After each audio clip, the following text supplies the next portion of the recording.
Okay guys, welcome to your first video lecture for Journalism 341 Broadcast News Writing. I am recording this in our home office and my children are home from school. So you may occasionally see a tiny person running past, or you may hear tiny voices. The children have been home for a week now and they have pretty much gone feral. They have no schedule. They have no filter. They are constantly looking for snacks and attention. So we will try to do our best to move ahead with this lecture and not be distracted by them. So we are going to cover this week and the first part of next week 2 chapters of what your textbook would be, which is Chapter 12, Reporting Live, and then Chapter 14, which is Voiceovers, Packages, and Story Formats. So the first part of the lecture, or what corresponds with Chapter 12 of your textbook, it talks a little bit about things you may encounter when you're out in the field reporting live. And then Chapter 13 is where we're really going to do the deep dive, because that's when we're going to talk about the different types of story formats there are in television news. The most common ones that we'll talk about will be readers, voiceovers, voiceover tape, and then packages. So there's going to be a lot of vocab along with this lesson, but the most important things to focus on are the types of story formats. So make sure you know what a reader is, VO, SOT, and a package, and I will tell you what those are in this lecture. And then also you should be very familiar with, after this lecture, how to prepare a split page script. And part of your assignment is going to actually be to put together a couple split page scripts. There's going to be an example posted on Canvas of a split page script. We'll talk about that in this lecture too. And I thought I would do one long video, but in order to make these videos easier to post on YouTube, I'm going to do 2 shorter videos. So you will have 2 videos that go along with this lecture. You need to make sure you watch both those videos before March 31st, so before next Tuesday. And then on March 31st, I'm going to have you watch a newscast.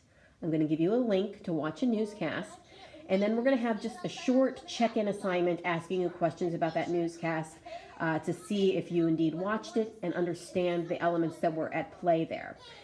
So make sure you watch these next 2 videos. I'll put them as Lecture 1, Part 1, and Lecture 1, Part 2. Before March 31st, so you could watch like one video this week, one video next week, or you can watch them both at once.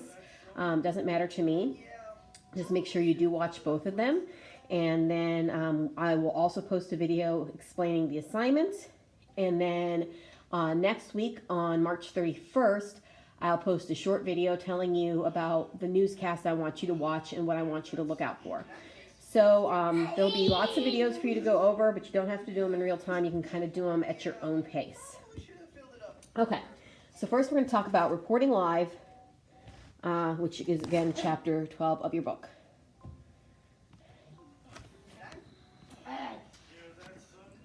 Okay, so when you're reporting live, the best advantage that broadcast has over print is our ability to immediately break a story.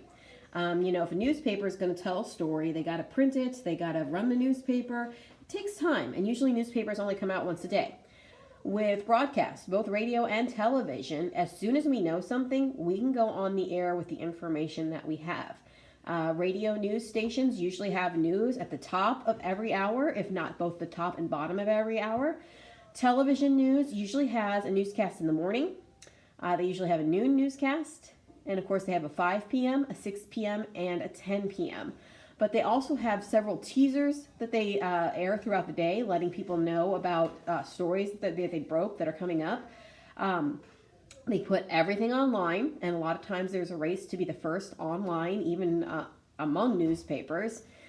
And also, if it's a big enough story, they can interrupt regularly scheduled programming, television can, and go live with a story. And we have seen that with terrorist attacks. Obviously on 9/11, most stations went wall-to-wall TV coverage. If there's severe weather, if there's a tornado like we had last May, a lot of television stations will interrupt their regularly scheduled program to bring you information on that. So that's the biggest advantage that TV and radio have over print, is that they can get the news out immediately. Stations also use reporters in the field. They are not just sitting in a newsroom and listening to scanners, although there are people that do that. They have a team that they send out, and if there's a story that's breaking somewhere, if they hear something come over the scanner, or they know something's going to be happening, something's planned, they send people out to cover it live. Usually radio does break a story before television does, just because they're on more. Like I said, television has set times when they go on. Usually it's noon, 5, 6, and 10 p.m., and radio's going on at 10 a.m., 11 a.m., 12 p.m., 1 p.m., 2 p.m. So usually radio will break a story first, but sometimes television does.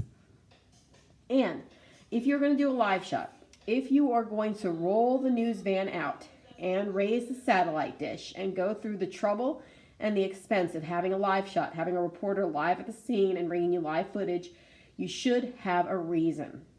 In other words, it should be an important story. You don't want to, just send your reporter out to cover every single ribbon cutting and every single tiny event that's taking place in the community. Live shots should have a reason. And I think sometimes there's a trend in television these days to use live shots when they're not really necessary. One of my biggest complaints is weather channels. When there's a hurricane, they'll send a reporter out to stand in the rain, and he's being blown around by the wind, and you can see the severe conditions all around him, and it's like, that's not really necessary. I think you can convey to people that, the weather's bad, there's a hurricane, without actually having someone out there being pummeled by the weather. So live shots should have a reason. Live shots should be for an important story, or a story that is very visual and has very compelling visuals. Fires usually have very compelling visuals. Fire looks cool on TV. So those are the sort of stories that are going to use a live shot. Sorry. Still trying to get the hang of my daughter's laptop here. So, when you're out in the field, you need to be able to organize your thoughts. Hopefully, you will develop a skill, if you don't already have it, for ad-libbing. Ad-libbing just means talking off the cuff, talking without a script, talking and filling time sometimes. Sometimes you are just filling time. Sometimes you are trying to relay a lot of information to the audience in a short amount of time. A lot of times, if you're in the field covering something, you are relaying information to an audience that you literally just learned. Like, you're going on live at 6 o'clock and they just had a update from the police about the murder investigation that you're, at 5:50. So you have to be good at ad-libbing. The greatest demand for ad-libbing is usually on the radio because, like I said, television news is very scheduled. You go on at 5, you go on at 6, you go on at 10. On the radio, you go on at the top of every hour, and a lot of times radio will break into a broadcast more often than television will because it's easier. They don't have to worry about visuals. They don't have to worry about usually interrupting a network program. So radio will break in, if there's breaking news, a lot quicker than television will. So if you're going to work in radio especially, you have to be able to ad-lib and think on your feet. So every reporter, I always say, should have a notebook and a pencil. These days, most reporters have a phone, and that's what they use. They use the notes section on their phone to take notes, and that's great. I think you should do that, and if you're most comfortable with that, use that. I do it myself. I take notes on my phone all the time and refer back to it. However, if you're going to be, at a news situation, a developing news situation for hours on end, and you might not have access to a charger, or there might be weather elements to deal with, it's always a good idea to have a notebook and a pencil backup in case your phone dies, or your phone breaks, or you don't have a signal, or you can't get, reception wherever you are. It's always a good idea to have a low-tech backup. And a notebook and a pencil, it's about as low-tech and basic as you get. So what are you writing in this notebook? Well, important facts. You shouldn't write out scripts because those are going to be kind of hard to write. You should just have bullet points that you want to cover. So you're going to have important facts in bullet points. You might have important comments that someone made. If someone gave you a really good quote, you might want to write down that quote verbatim. You're going to want to write down times in your notebook. A lot of times if you're at a situation where the police are there investigating, They'll say, you know, we'll come and give you an update at 5:30, and then we'll give you another update at 6. So you're going to want to write down those times so you know that you're where you need to be at those times. Also might be a good idea to learn a little bit about speed writing or develop a shorthand. You don't necessarily have to use the official shorthand that is taught to secretaries and whatnot, but you might want to develop your own abbreviations and your own shorthand that you understand, so you don't have to worry about writing down every word someone is saying. Because if you are out in the field and you are interviewing a police officer, he is not going to slow down or repeat himself for you if you missed something he said. So you need to make sure that you can get all the facts very quickly written down. So what are some of the key differences between reporting live in radio and reporting live in television? Usually radio reporters operate solo. If there's a story, the radio station will send one reporter out to get audio and interviews and develop the story. Usually radio newsrooms are just smaller than television newsrooms. TV will sometimes send out at least 2 people. A lot of times, it used to be that a television station would always send out a reporter and a camera person. That used to be how things went. But now newsrooms are shrinking because of budget cuts. So a lot of times now the reporter is the camera person. So TV might just send out one person. But if it's a big story, if it's a big deal, and the TV station knows they want to do a live shot, then they will probably send out a reporter and one person to operate the news van. The news van is what they need to go live. And I'm sure you guys have seen news vans with that big antenna that they crank up into the sky. That's what they need when they're going to do a live shot. So usually there's going to be at least 2 people in the van if they're using it. As I said, radio reporters go live more often. They have more newscasts to do, and they will break into regularly scheduled programming to give you updates on news. Also, radio reporters often have to edit their own tape. Now, all they have usually is audio. Some radio reporters do take video now for the web, but it used to be that, they just had audio, so they could edit their own tape in the field pretty easily. TV reporters, if they're stuck in a situation where they're going to be out there for several hours because they're going to keep doing live shots from the scene, they may get their tape and send it back to the station and have someone at the station edit the tape for them. And usually that's kind of a low-ranking job. Interns will have to edit videotape for their reporters a lot. So if you ever intern at a TV station, you might have some experience doing that. Or entry-level people are going to be there to edit tape. So if you are going to be continuing your education here at Lincoln, definitely take classes that require you to learn how to edit tape, because if you can edit tape, you can get an entry-level job somewhere. Okay? And often radio reporters are not seen. You hear their voice, but you don't see their faces unless they're posting videos online.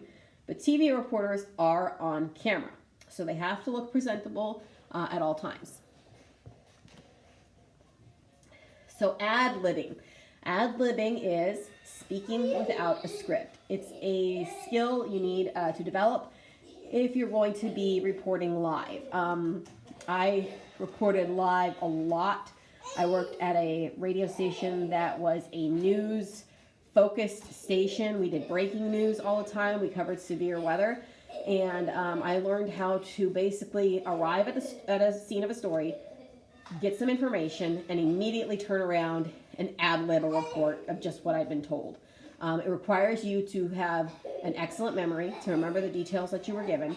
It requires you to be able to think on your feet, and it requires you to be able to speak clearly and intelligently and without relying on a script.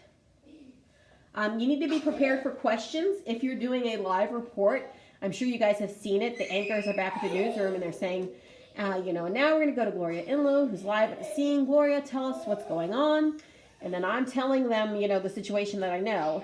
And many times the anchor is going to ask a question.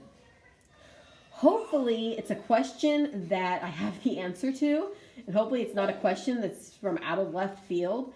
But you have to be prepared. They might ask you a question that you don't know the answer to, or that seems kind of weird. Sometimes the anchors are stretching for time.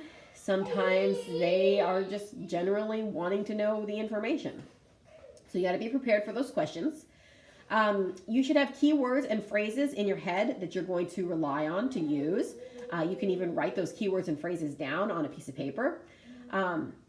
When you are giving a live report, don't think of the fact that you are talking to a camera that is delivering a video out to possibly millions of people.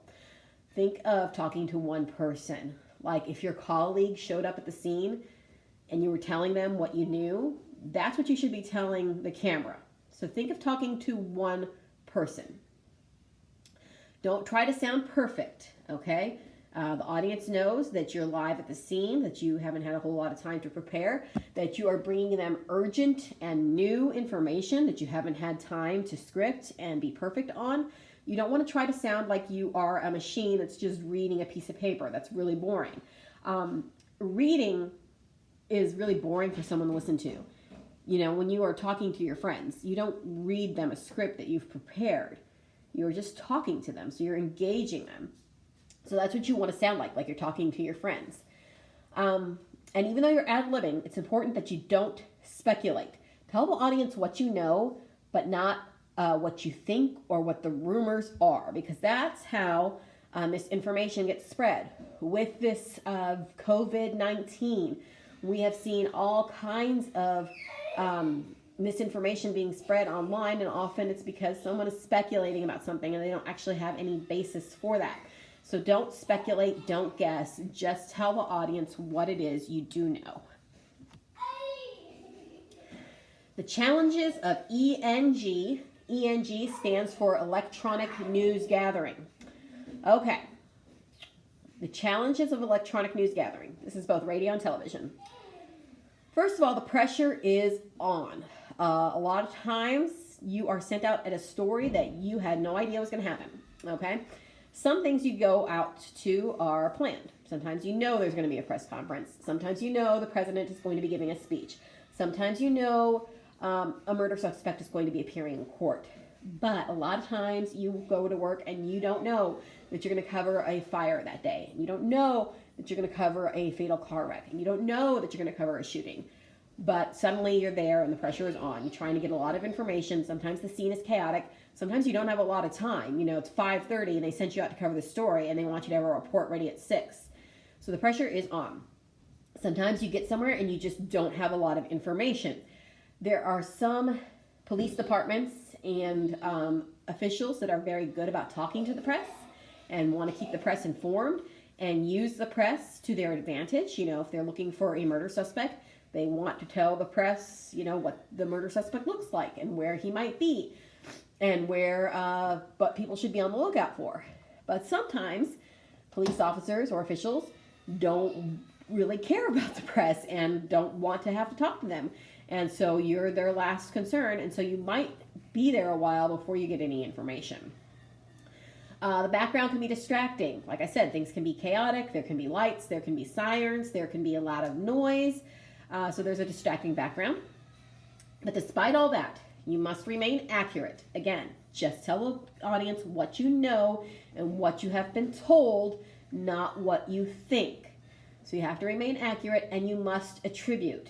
If you are at a scene of a murder and the police say, we have arrested the suspect, this guy who did this is Timothy Clark, you can't just go on and say, Timothy Clark committed murder. You have to say, the police department says Timothy Clark did this. You always have to tell us where you got your information from. So usually it's going to be a police department or the highway patrol or the sheriff's department. But wherever you're getting your information from, attribute it. Tell us who told you this. Did the police tell you this? Did the prosecuting attorney tell you this? Did the judge tell you this? The judge isn't going to tell you anything ever. But, you know, who told you? Where did you get your information from? And again, that also covers you because you, the reporter, are not saying Timothy Clark is a murderer. The police department is saying Timothy Clark is a murderer. And the police get to say that.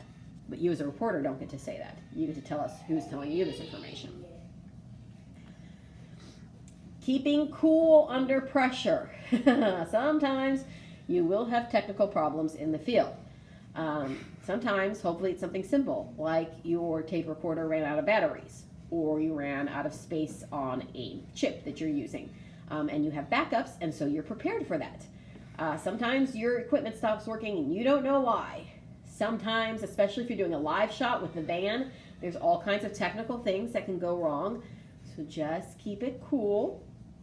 And I'm sure you guys have all seen examples of a newscast where the anchor is talking to the reporter and the reporter is just staring off because they haven't heard what the anchor said because there's a technical problem. One of the worst things you can say is, "Are we on?" Because that makes you look like an amateur and like you don't know what you're doing. If you are on, you will know that you're on. Someone will signal to you.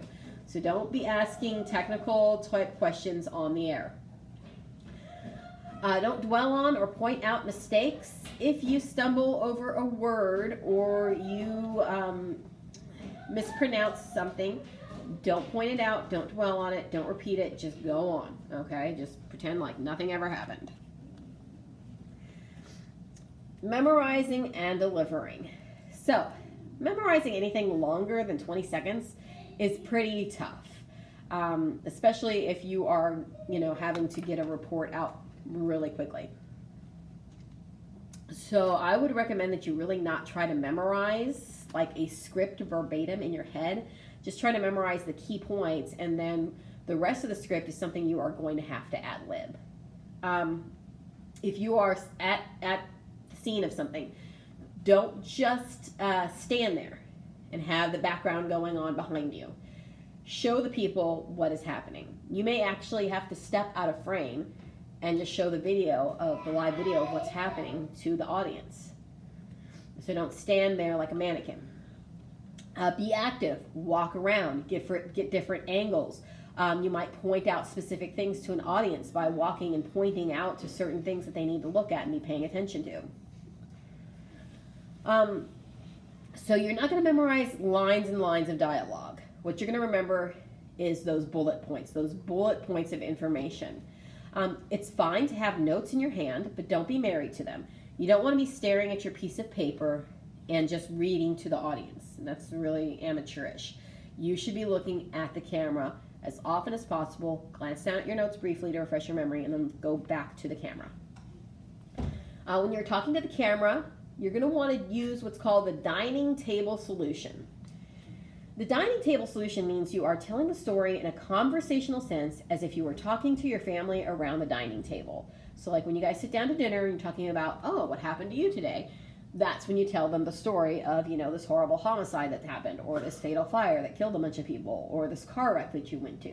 You're telling the story as if you're telling it to your friends and family who are there with you. Now, you don't want to get so conversational that you start using slang words or jargon or buzzwords, or make it lighthearted if it's a serious story, but you do want to act like you're having a conversation with someone instead of just reading a script to them. And one of the benefits of this ad-libbing and not being able to write everything out is you get rid of a lot of minutia.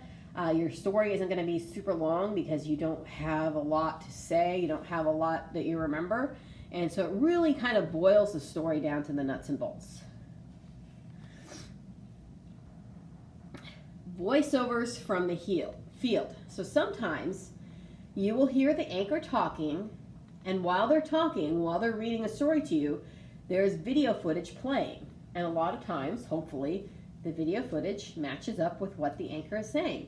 The anchor is saying, there was a train derailment in Jefferson City today. Train went off the tracks, killing 5 people. And while she is talking, there's a video of the train wreck and showing the crashed train and all the things. So you may have B-roll playing while the reporter is talking as well. It's not always the anchor back in the studio. Sometimes the reporter is actually live on the scene and talking while there is video playing. What is B-roll, you may ask? B-roll is video footage of whatever news story it is you're covering.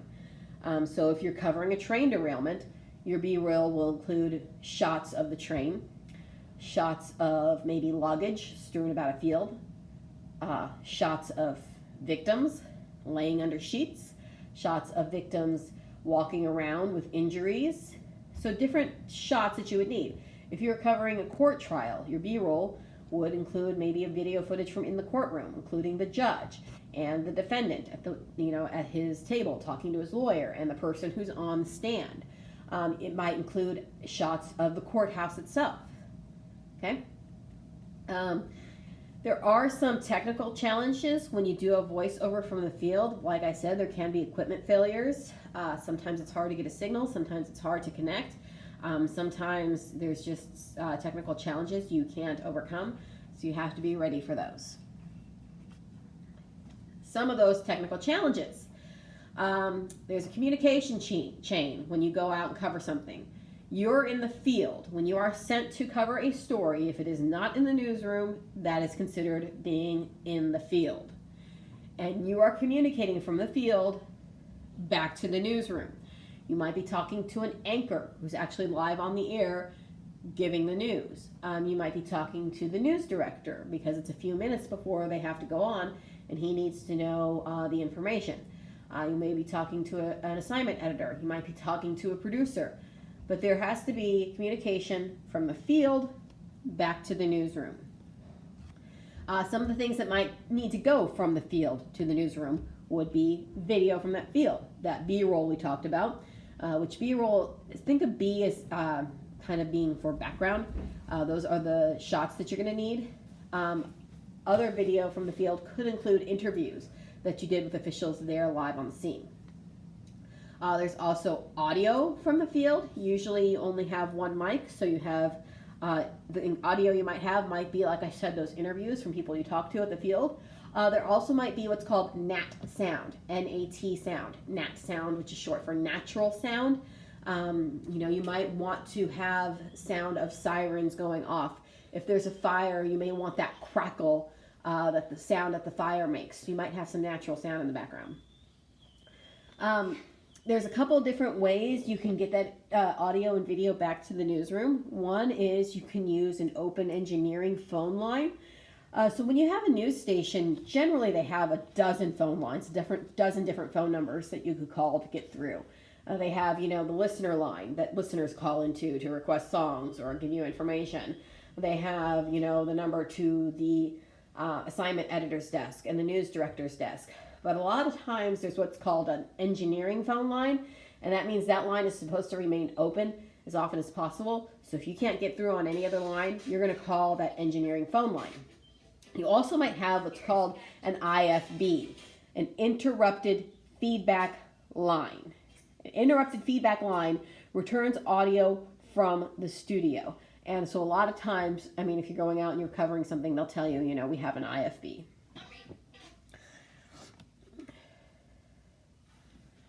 So now that we've talked a little bit about what it's like to be out in the field, we're going to start talking about television stories, story formats. So when you're talking about television, you're combining words and pictures. Okay, words and pictures. And that is an advantage that television has over radio, is that we are able to show the audience visually what is happening. We have cool pictures. And there's a lot of debate over what's more important. Are the words more important or are the pictures more important? And if you want to, you can comment, in the video below and tell us what you think, if the words are more important or the pictures are more important. You don't want to use too many words, even though I think words are important, just because you want to be brief and you want to let the visuals do their job. For example, if you are showing video, you should never be telling the audience what they're seeing. So for right now, say we have, video footage of a grocery store and all the toilet paper's gone, the shelves are bare. So you're showing a picture of the grocery store and there's nothing on the shelves. You wouldn't want to say something like, as you can see, the shelves are bare. We don't need those words. We can see the empty shelves. So we don't need you to tell us what we're seeing. You need to be telling us why we're seeing it. Okay? Shoppers have been stocking up on toilet paper and other essentials, cleaning many stores out, and stores are struggling to stay stocked. Okay? If you are covering a COVID-19 story, say you're at a hospital or another testing site, you wouldn't want to say, as you can see, the doctors and nurses here are wearing masks. We can see that they're wearing masks. You don't need to tell us that. Your words should always add something to the story as opposed to just describing what's being shown. So if you're showing pictures of doctors and nurses wearing masks, instead of saying, as you can see, they're wearing masks to protect themselves, you might say, you know, they're working 12-hour shifts. They don't have enough people to take care of all the patients. So you're going to have to use words and pictures, and everyone writes in a television newsroom. It's not just the anchors who write or just the reporters who write. Anchors write copy, reporters write copy, producers write copy. Everyone has to be able to write some copy. So this class that you're taking is vital. You need to be able to write television news. So the first type of story we're going to talk about is the easiest and most basic type of story there is, and that is a reader. So a reader is a story that is read by the anchor without the use of pictures. And I am sure if you think back to newscasts you have seen anchors reading a reader. Okay? They are short stories, usually no more than 30 seconds, and it's just the anchor telling you a story. There's no reporter in the field, there's no live shot, there's no video that you're watching. It's just the anchor sitting at the desk, looking at the camera, telling you the news. Okay? So visually, it's the least interesting story that there is, because seeing a person sitting at a desk reading the news is kind of not that interesting. Now, some people really love anchors and want to see their faces and get excited about seeing them, but it's not very visually compelling. However, it does allow the audience to see and connect with the anchor. And if you are ever on camera, you will learn that there are people who really feel connected to the anchors and love the anchors and want to see them and feel like they know them, even though they've never met them, because let's face it, they see them on TV 2 or 3 times a day, every day. They feel like they know this person. They trust this person. They develop a relationship with this person. It's one-sided, but it is a relationship. You know, there are people who will only watch Teresa Snow, or there are people who will only trust one reporter. So, you know, the newsrooms want to use their anchors, and so they do have anchors do readers occasionally. Other reasons they might put a reader in is there's no video available. Maybe it's too early to get video back to the station. Maybe they weren't allowed to bring cameras on the scene of what they were covering. Maybe it's just really not a visually compelling story. So there might be no video available. It also might be a story that, quite frankly, isn't important enough to require video. It might be a story about, you know, the school board deciding that they're going to enact a new dress code. It might not be something that is important enough to require video. It might just be a little short story that they throw in towards the end of the newscast. They also might have video, but it's video that would be fairly dull. You know, if it's a meeting, sometimes meetings are really boring. It's just like 12 people sitting around a table going over a PowerPoint presentation. It's not all that compelling. So they would, you know, they wouldn't use video because the video would be dull. And also you use a reader because sometimes you want to break up the pace of your newscast. Newscasts can kind of get predictable. You're like, okay, they're going to do a package on this, and then they're going to do another package, and another package, and another package, and another package. Sometimes you want to throw a reader in there to break up the repetitiousness and the monotony of a television newscast. So one of the things you're going to do for your assignment is to write a reader. You're going to write a 20-second reader. So what you should do is find a story, either online or in a newspaper. And don't worry, I'm going to go over this in a separate video to get really specific. But find a story and boil it down to 20 seconds and write a reader for it. Now remember, when you were writing your radio news stories, to use those same principles here. Present tense leads, short sentences, not a lot of specific details. I don't need addresses. I don't need ages. I don't need middle names. I don't need all that minutia. Okay? Write a reader just like you would write a radio story. Now, when an anchor is reading a reader, they might just keep the camera on the anchor and have the anchor's face up the whole time. They might also, while the anchor is talking, put up a full-page graphic on the screen. If the anchor is talking about, a robbery, they might have a graphic that says robbery and shows, a person in a black ski mask on the screen, and that's their robbery graphic.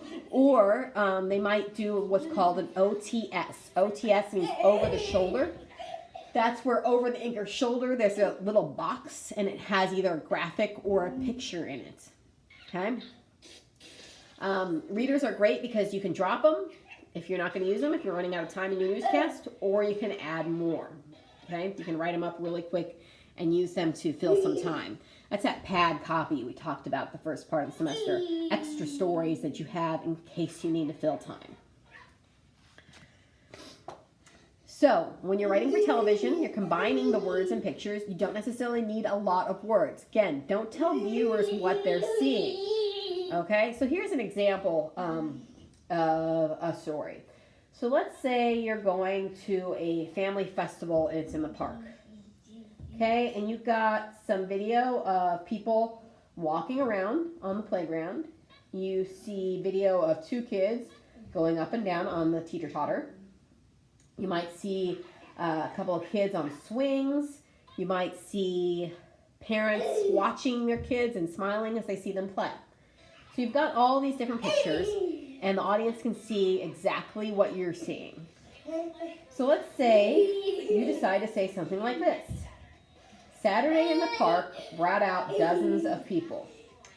Do I need you to tell me that, or can I see that there's dozens of people out there? Okay. 2 kids played on the seesaw, going up and down. Judging by their smiles, they both seem to be having a good time.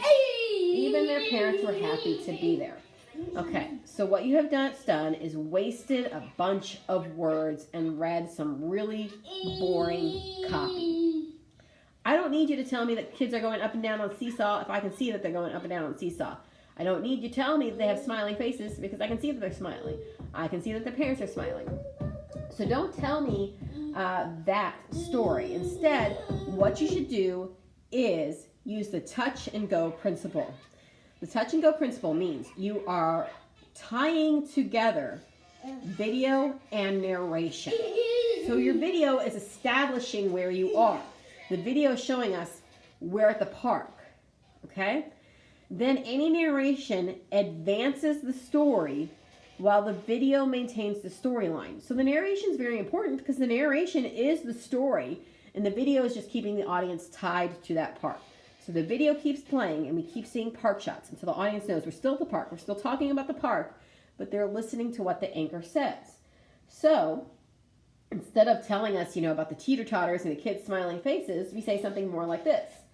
Saturday in the park brought out dozens of people, but moments like this are in jeopardy with state budget cuts. The latest proposal would remove 15% of money from parks and recreation. First to go, local parks. So now we know, because of the touch and go principle, that we're talking about parks, and the story is about how parks are going to get hit in the latest round of budget cuts, and so we might not see these parks and these people in these parks like we used to.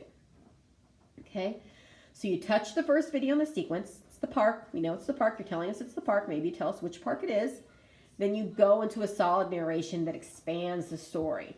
So why are we at the park? What's the story about the park? The story is about how budget cuts are going to hit the parks. So if you're doing a story about a trial, the first establishing shot might be the courthouse. Why are we at the courthouse? Because inside, Davy Jones is learning his fate in the murder trial of Blackbeard. Okay? So that opening shot tells the audience where they are, ties the audience into the story. Your narration is what's actually telling the audience what's happening, though. Okay, so now we've talked about combining words and pictures. We've talked about readers. Readers are one story format. Another story format is a voiceover or a VO. This is the simplest video story there is. It's kind of the basic video story. It's tier 1. It's where everyone starts. So what it is the anchor or the reporter is reading some copy while video or other visuals are shown. So let's go back to that train derailment story. Okay, the train derailed on the in Jefferson City. So you are saying, as the anchor, cleanup workers hope to get this accident under control after a Conrail freight train left its tracks last night. So while you're talking, what the audience is seeing is pictures of the derailed train. Okay? The video that you are showing, that's your B-roll. That video can be silent, or you can have some natural sound playing underneath the video. It is really kind of a judgment call. Sometimes people like to have natural sound because it's just more realistic. You know, when you go out, you generally hear background noises. You hear some natural sound. You don't exist in a vacuum. But you might want to cut the natural sound if it's loud or it's too distracting, or if it's going to detract from the story in some way. The copy that's being read, what the anchor is reading or what the reporter is reading, should, again, complement the video. It should go along with the video. It should match up with the video, but not tell the audience exactly what they're seeing. So you might want to say, as you can see here, this train ran off the tracks last night. Don't need you to tell us that because we can see the train ran off the tracks. Instead, you can say, crews are trying to figure out why this train went off the tracks last night, because the audience can't determine that from a picture of a crashed train. The audience can figure out the train crashed, went off the tracks, but they need you to tell them what they can't see. Okay? So with a voiceover, you're going to have to get used to cutting your video down. A voiceover might only be 20 seconds long, might only be 30 seconds long, but you went out and got, 10 minutes worth of video. If you know that it's going to be a 20 or 30 second story, maybe cut down on the amount of video you get. Maybe you shoot 5 minutes of video. Maybe you have 2 minutes of video. But basically what you want to do is go out and get different types of shots. So if you are taking a video of the train wreck, you're going to want to get a wide shot, kind of showing the scale of the destruction. But then you're going to want to get medium shots too of maybe the crumpled front end of the train. You might want to get medium shots of, the ground that was, has ruts in it now from the train running into the ground.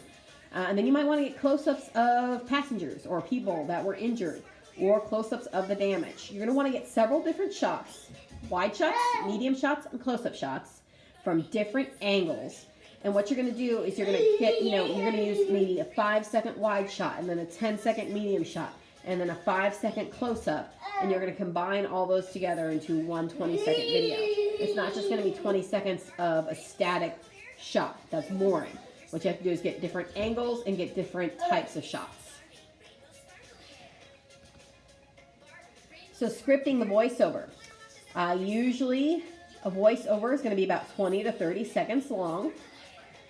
Voiceovers, when you are putting the video together, the video can be all grouped together or it can be separated by wipes. What a wipe is an electronic technique that slides one video picture off the screen and replaces it with another.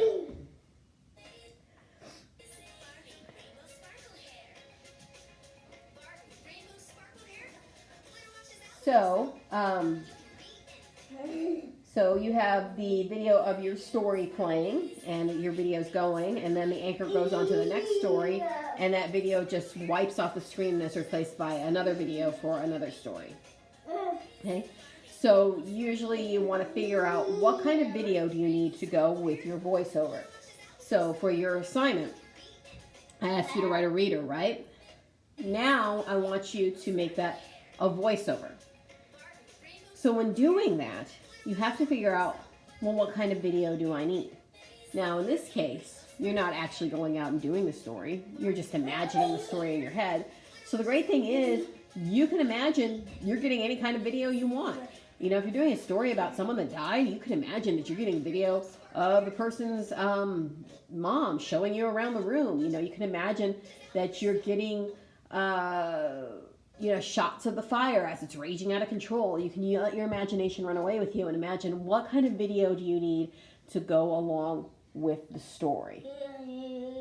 Okay. Now, when you are writing a voiceover, we're going to start using what's called the split page format. I'm going to try to bring up an example of a split page script here. And let's see if I can, and I'm going to post this on Canvas too, so you can actually like see it well and see the detail. But let's see if I can get it in a mode that you can pretty much see it. Okay, so that's not great because it's really, really tiny. But I'll try to show you this here, the basics of the split page format. So I'm going to talk about this a little bit more in the lecture too, but I just want you to get familiar with it because we're about ready to wrap up this first lecture here, and then we're going to hit the second video. But on one side you have video, and on one side you have audio.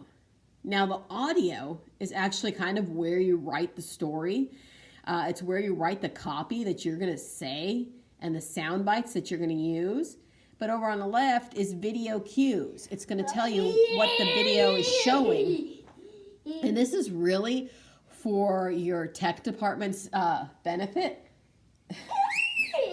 Hi, Gage. Okay. But basically on one side you're giving all the video cues, and on the left side you're giving the voiceover cues. So when you script your voiceover, you're going to write your story in that audio column. You're going to write exactly what you're going to say. And it's going to be very easy because it's just a VO. It's just your words. You don't have to worry about a soundbite or a stand-up or anything like that. It's just you talking. So you can actually write out the story, 20 to 30 seconds here on the right side. And on the left side, you're going to tell us the video you're showing while you're talking and how long that video is. And also if we need any graphics. See how there's some fonts listed here? A font is what's going to be written on the screen. So while you're talking, it might say, look, this is Mark Stewart, a local farmer. Okay? So it's video and audio broken up. And again, I'm going to post that on Canvas so that you can see it and kind of study it and get used to it, and also use that to format your own story. Okay? So that's two story formats that we've talked about. We've talked about readers and we've talked about VOs, voiceovers. And we're getting kind of long here, so it's going to be a good place to stop for now. So I'm going to go ahead and post this video online, and then I'm going to tape the second half of the lecture. And again, you can watch that anytime between now and March 31st. You don't have to do it all at once because I would not want to sit here and listen to me talk for an hour and a half straight.